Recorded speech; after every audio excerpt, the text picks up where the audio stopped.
Good morning everyone. आज हम exercise 2 शुरू करते हैं। चैप्टर 3 की एक्सरसाइज 3.2। क्वेश्चन फर्स्ट शुरू करने से पहले हम थोड़ा सा बेसिक पढ़ते हैं।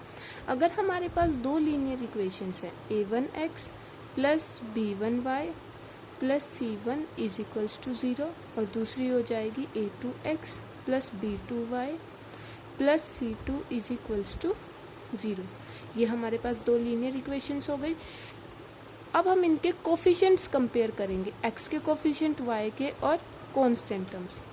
फर्स्ट कंडीशन होगी, अगर हमारे पास x के coefficients a1 over a2 is not equals to है b1 ओवर b2 के। अगर हमारे पास x के कोफिशिएंट y के कोफिशिएंट दोनों इक्वल नहीं है तो इसका मतलब हमारे पास जो ये इक्वेशंस लाइंस रिप्रेजेंट कर रहे हैं वो कौन सी है, इंटरसेक्टिंग लाइंस। और मैंने पहले भी बताया था, अगर लाइंस इंटरसेक्टिंग है तो उसका सिर्फ एक सॉल्यूशन एग्जिस्ट करेगा और वो सॉल्यूशन जो है वो पॉइंट होगा जहाँ पर वो मीट करती है। इंटरसेक्टिंग लाइंस है तो इसके कितने सॉल्यूशन हो गए, वन सॉल्यूशन। और हमने कंसिस्टेंट क्या पढ़ा था, कंसिस्टेंट वो सॉल्यूशंस होते हैं जो हमें रिजल्टेंट में या तो एक सॉल्यूशन दे या फिर इनफाइनाइट मैनी सॉल्यूशंस। एक सॉल्यूशन है, इसका मतलब ये क्या हो गया हमारे पास, कंसिस्टेंट। अब सेकंड केस है, अगर हमारे पास x के कोफिशिएंट्स भी y के भी और कांस्टेंट टर्म्स भी तीनों इक्वल हो जाए, a1 over a2 is equals to b1 over b2 is equals to c1 over c2। अगर ये तीनों इक्वल हो गई तो हमारे पास लाइंस कौन सी हो जाएंगी, कोइंसिडेंट। कोइंसिडेंट लाइंस कौन सी होती है, जो एक ये लाइन हो गई और उसी के ऊपर दूसरी लाइन पाथ फॉलो करे। अब इसमें सॉल्यूशन कितने हो गए, बहुत सारे, क्योंकि इनमें तो कॉमन पॉइंट्स जो है वो बहुत सारे हैं। तो क्या इतने सॉल्यूशन हो गए, मैनी सॉल्यूशंस। अगर बहुत सारे सॉल्यूशन है तो भी ये क्या हो गया हमारे पास, कंसिस्टेंट। अब है थर्ड में, अगर हमारे पास x का कोफिशिएंट और y के कोफिशिएंट ये तो दो इक्वल हैं, बट अगर कांस्टेंट टर्म इक्वल ना हो तो क्या लिख देंगे, a1 over a2 is equals to b1 over b2 is not equals to c1 over c2।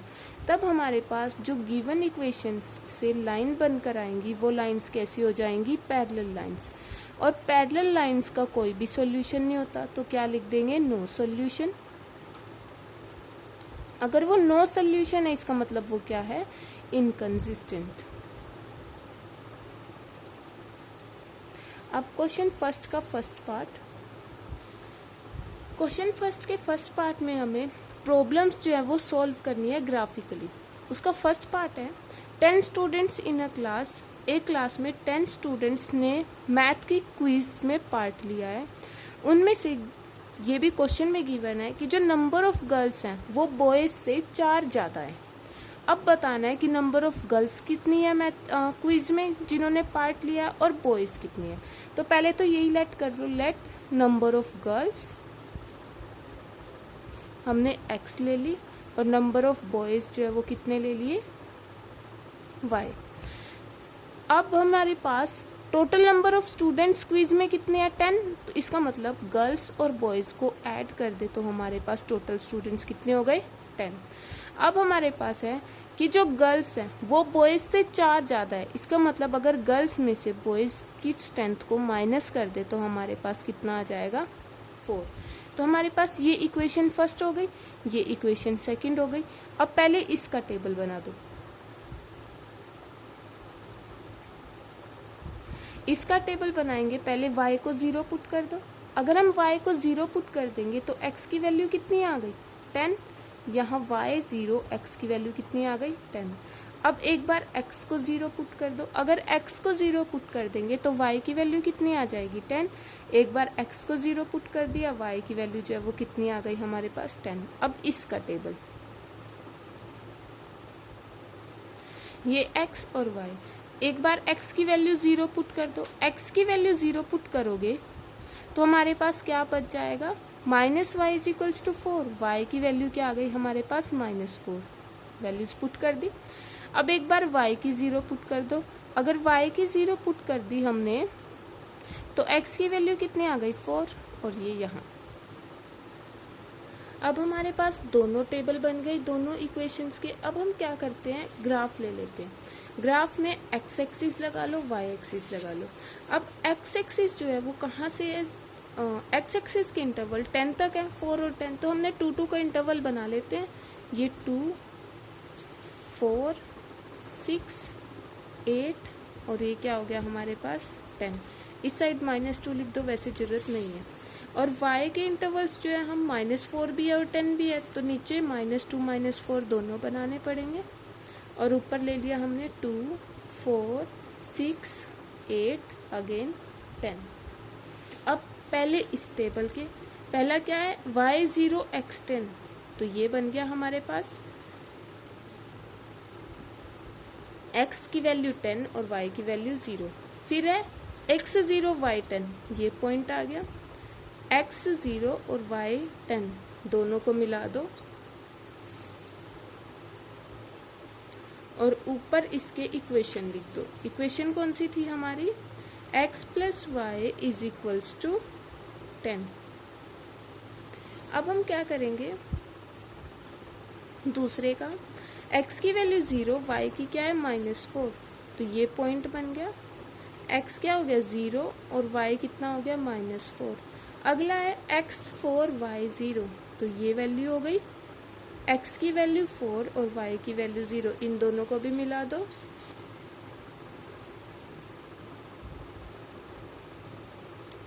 अब देखो इंटरसेक्शन पॉइंट जो है इसके ऊपर इसकी इक्वेशन लिख दो, x - y = 4। अब इन दोनों लाइंस का इंटरसेक्शन पॉइंट ये बन गया हमारा।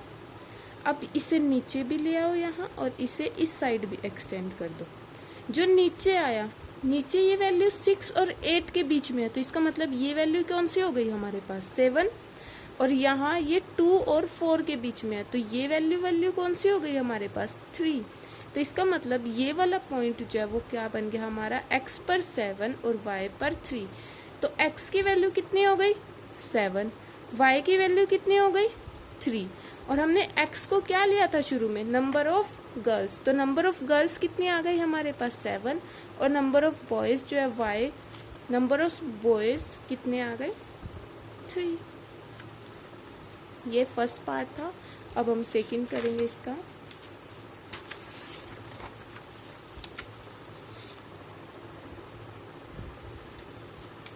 सेकंड है,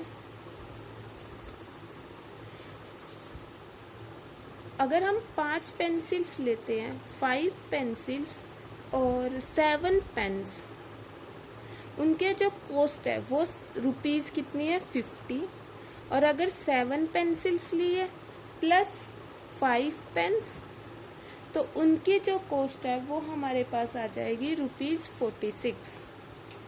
सो लेट कर लेते हैं कॉस्ट ऑफ 1 पेन। पहले 1 पेंसिल की ले लेते हैं। पेंसिल की लेट कर ली हमने x, और ऐसे ही पेन की लेट कर ली हमने y। अब अगर पेंसिल की x कॉस्ट है तो 5 पेंसिल की कितनी हो जाएंगी 5x, और 7 पेन्स की कितनी हो जाएगी 7y, और दोनों की कॉस्ट को प्लस करके कितने बन गए हमारे पास ₹50। ऐसे ही 7 पेन्स, 7 पेंसिल्स, 7 पेंसिल्स का रेट 7x हो जाएगा, और प्लस 5y किसके इक्वल हो गया 46 के। अब एक इसका टेबल बना लेते हैं, एक इसका टेबल।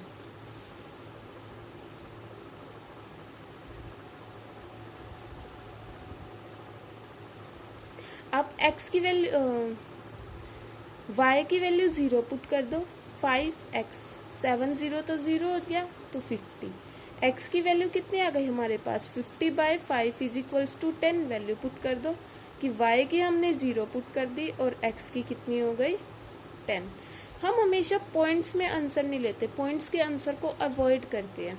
तो अगर हम x की 0 पुट कर दे तो 7 तो डिवाइड ही नहीं कर पाएगा 50 को, तो हम क्या करते हैं x की वैल्यू 3 ले लेते हैं। अगर हम x की वैल्यू 3 ले लेंगे तो ये बन जाता है हमारे पास 7y = 50।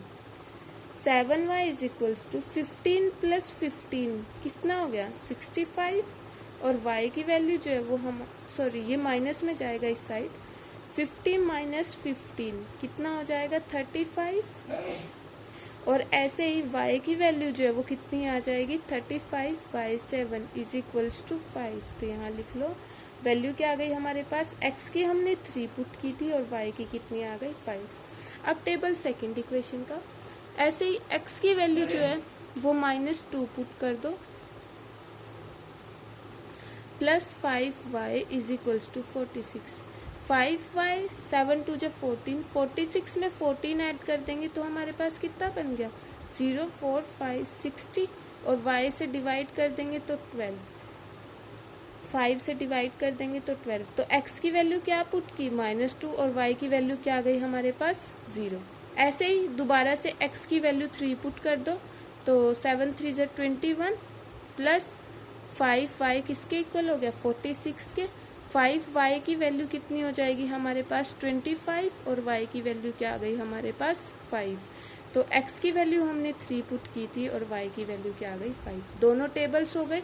दोनों टेबल्स के बनने के बाद अब हम क्या करेंगे, इसका ग्राफ बनाएंगे। ग्राफ मैं दिखा देती हूँ, मैंने बनाया है ऑलरेडी। ये हमने x एक्सिस ले ली, ये हमने y एक्सिस ले ली। पहले हमने 10 x एक्सिस पर और y 0, तो ये 10,0 बन गया पॉइंट। और फिर कौन सा है 3,5 3x और ये 5 यहाँ बन गया और इसकी लाइन मिला दी और ये इसके ऊपर इक्वेशन लिख दी। ऐसे ही हमने सेकंड टेबल की लाइन बनाई और इक्वेशन लिख दी। इन दोनों का इंटरसेक्शन पॉइंट 3,5 आ गया। इसका मतलब x की वैल्यू जो है वो क्या हो गई हमारे पास 3 और y की वैल्यू क्या हो जाएगी 5। x की वैल्यू 3 और y की वैल्यू 5।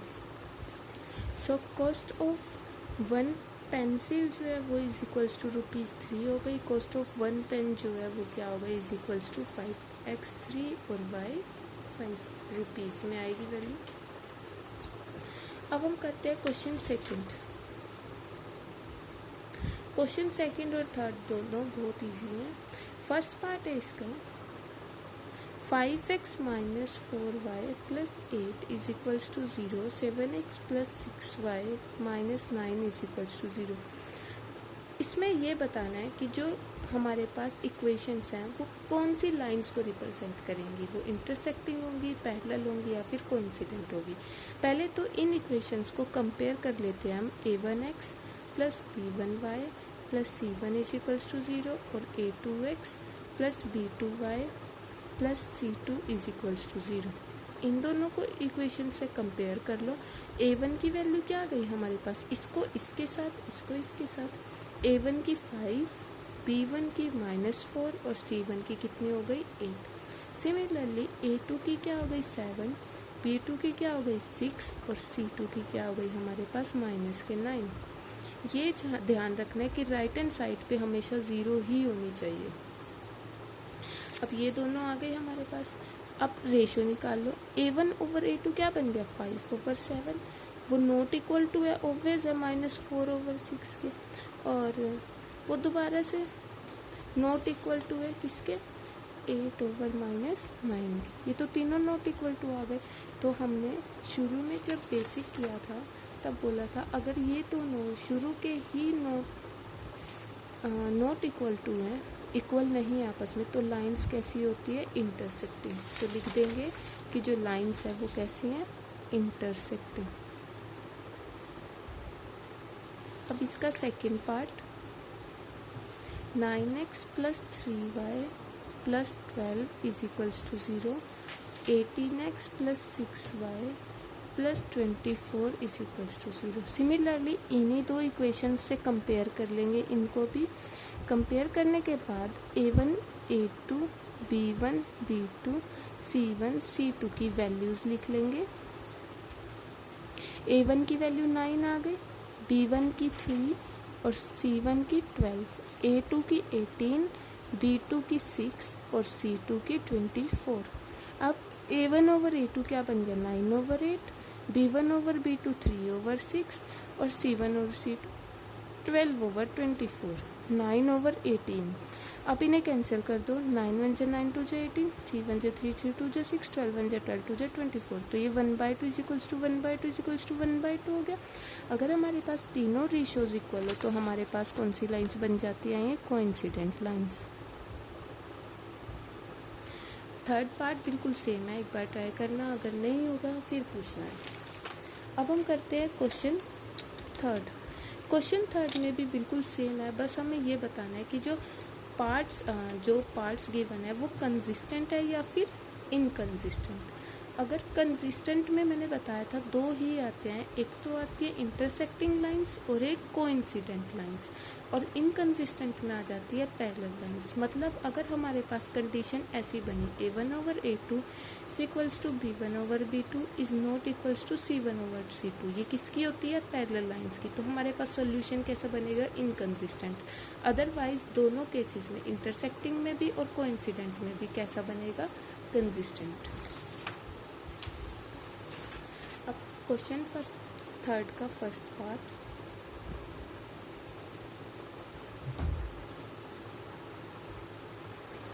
क्वेश्चन 3 का फर्स्ट पार्ट है 3x + 2y is equals to 5, 2x - 3y is equals to 7।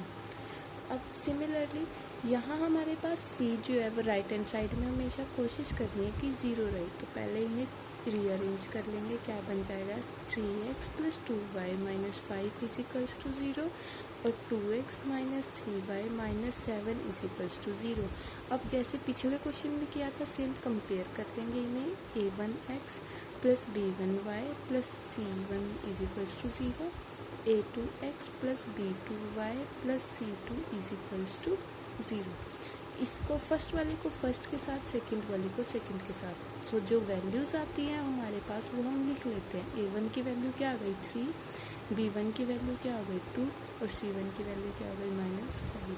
Similarly a2 की वैल्यू 2, b2 की वैल्यू -3 और c2 की वैल्यू हो गई -7। अब इन्हें वही कर दो, 3/2 नॉट इक्वल टू है 2/-3 के, और ये अगेन नॉट इक्वल टू है -5/-7 के। तो ये कौन सा केस बन गया हमारे पास? a1/a2 is not equal to b1/b2। अगर हमारे पास ये केस बन जाए तो हम क्या लिखते हैं? Parallel lines. अगर पैरेलल है तो नो सोल्यूशन है, नो सोल्यूशन है तो इसका मतलब ये क्या है? इनकंसिस्टेंट। सेकेंड पार्ट इसका बिल्कुल सेम है, एक बार अब थर्ड पार्ट देख लेते हैं। 3/2x + 5/3y is equals to 7 and sorry, ये कंडीशन जो है वो इंटरसेक्टिंग लाइंस की होती है। अगर ये लाइंस जो है वो इंटरसेक्टिंग है तो ये कौन सा हो जाएगा हमारे पास? कंसिस्टेंट। सिमिलरली अगला क्वेश्चन देखो, again 9x - 10y is equals to 14। जब भी हमारे पास नीचे गिवन होंगे डेनोमिनेटर्स तो हम क्या करते हैं? पहले इन्हें इनका एलसीएम लेकर डेनोमिनेटर इस साइड मल्टीप्लाई में ले जाएंगे। तो इक्वेशन क्या बन जाती है? एलसीएम ले लो 6, 9x + 10y is equals to 7। 6 इस साइड मल्टीप्लाई चले जाएगा, 9x + 10y is equals to 7, 6 या 42। और अगली इक्वेशन की क्या थी? 6y is equals to 14। अब ये इस साइड ले आओ, लेफ्ट हैंड साइड क्या बन जाएगा? 9x + 10y - 42 is equals to 0 और 9x - 10y - 14 is equals to 0। अब सिमिलरली ये इनसे कंपेयर कर दो। सो a1 की वैल्यू 9, a2 की वैल्यू 9, b1 की वैल्यू 10 और b2 की वैल्यू -10, c1 की वैल्यू -42 और ऐसे ही c2 की value -14। 9/9 is not equals to 10/-10, क्योंकि कट करके तो -1 आएगा और ये कट करके +1 बन रहा है। ठीक है, इज इक्वल्स टू -42/-14, ये भी अनइक्वली हो गई। तो 1 is not equals to -1 is not equals to 7 × 2 = 14, 7 14 42 3 × -3। तो ये तो तीनों अनइक्वल हो गए, तीनों अनइक्वल है, दोबारा से इंटरसेक्टिंग। अगर इंटरसेक्टिंग है तो ये क्या हो गई हमारे पास? कंसिस्टेंट। तो जो भी इसके पार्ट्स हैं वो एक बार खुद ट्राई करने हैं, अगर नहीं होंगे तो पूछना है। Okay, have a good day.